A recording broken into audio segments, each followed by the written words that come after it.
Payday 2, Call of Duty, Arma, Grand Theft Auto, iRacing. Except not really, because I'm not paying for a subscription. If I had to ask you what singular big thing these games had in common, you'd probably say guns. Except the only gun I'm going to be using in iRacing is the gun that I'll use on myself when I get caught up in another turn 1 incident and die. Anyway, you'd be halfway there. It's not exactly what I'm thinking of. But I'd like you to hear me out for a minute. If you're a returning viewer, then there's a chance that you've played Payday 2 before. One major misconception that you'll often see or hear people throw around is the fact that Payday 2 was built on a racing game engine. This is simply not the case. This is not how video game engines work, and even if we were to work off the idea that the first game on said engine is a driving factor of what the engine does best, an anti-gravity racer is anything but a conventional racing game.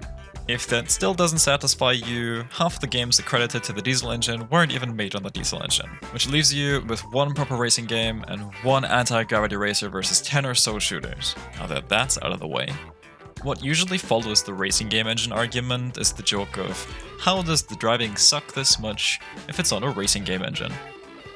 And that has made me think quite a lot. You see, I am one of the few people that doesn't actually mind the driving in Payday 2. In fact, I'm also one of the few people that genuinely don't mind the driving physics in GTA 4 either. Yeah, I'm a bit of a contrarian, how could you tell? Jokes aside, it's been something that I've thought about a lot over the past couple of years. There's a bigger point there that I don't see many people talk about for one reason or another.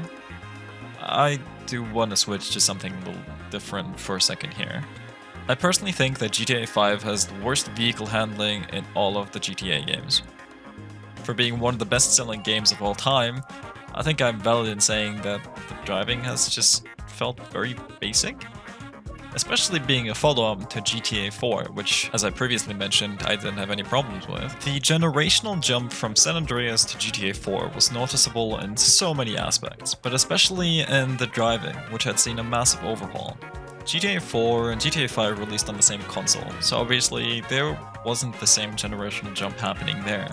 But even with that considered, the driving was straight up dumbed down. While you still had quirks such as front-wheel drive, rear-wheel drive, and all-wheel drive technically feeling different, the overall driving experience had become way more arcadey, and in turn a lot more casual and accessible. There it is again. That word. Accessibility. But maybe it's not the right use case here. I generally believe accessibility to be a good thing, but in this case, it actively detracts from the overall experience. In a game that's literally called Grand Theft Auto, I'd quite like the vehicles to feel different, maybe even distinct. This is technically impossible, not every car RRL feels different. There are only so many ways that you can put 4 wheels on a car until you start running out of ideas and shapes, and that's totally understandable. Let's move away from GTA again, and move to some of its competitors, such as Watch Dogs and the modern Ghost Recon games, who also offer drivable vehicles, the former even racing mini-missions. Both of these have driving as a mechanic, but not their main ones. They are both third-person shooters at their core with distinctive little focus points, such as the stealth espionage hacking sandbox in Watch Dogs, and the stealth espionage killing sandbox in Ghost Recon. Grand Theft Auto doesn't really have those things outside of scripted missions. The focus is a lot more on the driving, the shooting, and doing criminal activities. While it's easy to ignore in Watch Dogs and Ghost Recon, they don't overstay their welcome due to the on-foot mobility in both those games, and the generally more dense areas that you naturally traverse with tons of stuff going on. But the argument there is obviously that the driving in all 3 of the games I mentioned is as simple and as arcadey as it is due to the fact that it shouldn't detract from the other parts. It shouldn't be difficult to keep a car on the road to get from point A of the mission to point B, especially when you are forced into using said vehicle. This is an easy point of frustration, one where people might consider quitting the game. Let's wrap around to Payday. And let's talk about Meltdown, and how it caused the meltdown for much a player who doesn't know how to drive. Drivable vehicles were introduced in Payday 2 with the car shop heist, which was a heist that started in stealth and had you stealing the keys for some Lamborghini Falcoginis, which were previously seen in some of the other heists as static objects, but this time around they were drivable. Whereas in Car Shop, your only opponent was keeping it straight, especially when you're as gay as me, Meltdown throws a ton of cops at you, and an objective that has you going back and forth to transport the nuclear warheads that the heist has you steal. The Payday typical randomization also meant that there were different paths that one had to take sometimes in order to avoid hitting the SWAT vans, or maybe even avoid gunfire from cops, as the car could break, and then had to be repaired by leaving the car, putting yourself in likely danger, and manually interacting with the front. Where people had issues with the relatively stiff and static handling on Kasho, they became frustrated on Meltdown. While the game did ship on consoles, it was obviously the PC market that was the main one for this game. And making driving work on off and on switches for keyboard inputs is incredibly tricky. You simply lack the precision needed to make certain inputs needed to keep a heavy hunk of metal going 200 miles per hour on track while taking a 90-degree harsh corner. For games primarily made for consoles, this is less of an issue, as controls have had pressure-sensitive buttons since the PS2, and triggers since the original Xbox and PS3. This is why so many racing games found their home on consoles and arcade machines first. But with that in mind, why do I personally say that I don't have an issue with how the car's handled in Payday 2? And why do I personally like the GTA 4 handling so much in comparison to the other games, which ended up being 100 times more popular? I love cars. I love racing games, and I've been playing games on PC since about 2010, after growing up with the PS1 and the PS2 for most of my life. Developers of racing games hadn't really figured out how to set up the controls for the games up until the launch of the 7th gen consoles, as the PS3 finally adapted the triggers and allowed for more fine control of the acceleration. Thus, everyone on Xbox and PlayStation had the same tools required. You had outliers on the PS2 and on other consoles, but generally speaking, it was still extremely popular up until then to handle things by simply making button inputs act as a value that slowly increases the longer you held the button down, rather than just an on or off switch, or even properly utilizing the pressure-sensitive buttons on the PS2 controller.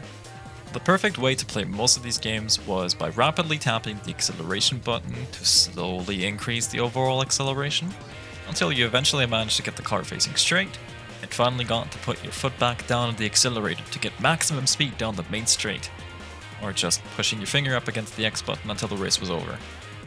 Similar thing for steering, as a lot of people still use the D-pad for it, rapidly tapping to increase the steering angle to not lose time. It looked silly on replays, but it was the optimal way to play. And for a lot of these games coming directly to PC, it oftentimes perfectly emulated onto a keyboard. The spirit of this control scheme, if you want to call it that, lives on in games such as Trackmania, which generally has very fun driving physics, and has a gigantic audience of people who prefer to play it on keyboard over a controller. There is a learning curve to this, however, and a lot of it also includes basic car racing concepts, such as visualizing apexes from circuit racing, handbrake turns from rallying, and always thinking at least 100 meters ahead, which requires an understanding of how physics of the car work. In my group of friends, in any game that has cars in it, I always take up the voluntary role of designated driver. Payday 2, Call of Duty Warzone and DMZ, Battlefield, Arma, and lastly even in Grand Theft Auto. To someone like me who genuinely adores cars, I love driving them in just about anything imaginable. I love how Call of Duty forces me to take risks I take in rallying games to avoid getting shot by a sniper in the distance. I love how Payday 2 forces me to take racing lines that just barely scrape corners in order to get to the objective just that little bit faster. I love when an entire squad relies on me in Arma to make it to the front lines, only for us to find ourselves in an ambush that I barely managed to drive myself out of. I may not be the best shooter, I may not be the best strategizer, but what I can do is drive these cars, which is why my friends rely on me as the designated driver, and I love that. I love the fact that there's a role cut out for me. I think having a certain skill ceiling to these things, such as driving, shooting, strategizing, is what makes these games feel a lot more rewarding in the grander scheme of things. By making these things a lot more arcadey, simplifying the physics, you also risk taking away from these aspects entirely. What I am asking for is not to turn every game into a glorified racing sim, like Mafia 1 for example, with its extensive vehicle physics that genuinely alienated people at the time to the point where they had to go out of their way to offer 2 different handling styles in the remastered version. But what I am, however, asking for is to give people something weighty, something that creates a slight skill gap, one that doesn't need the player going through a year of basic motorsports school education, but at least something that doesn't simplify one of the core aspects of the game to the point where people stop thinking about it entirely, and in the case of GTA 5, might even pay money to skip it.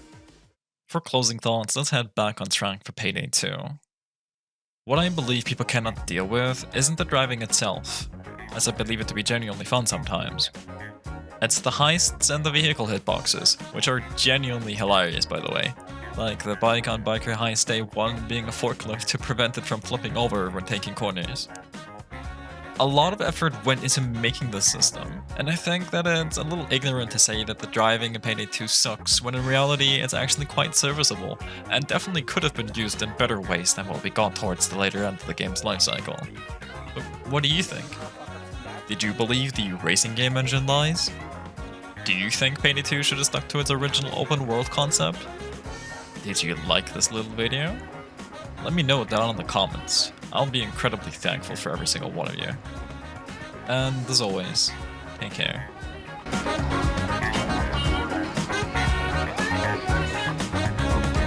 Much smoother this time. Wow. Yippee!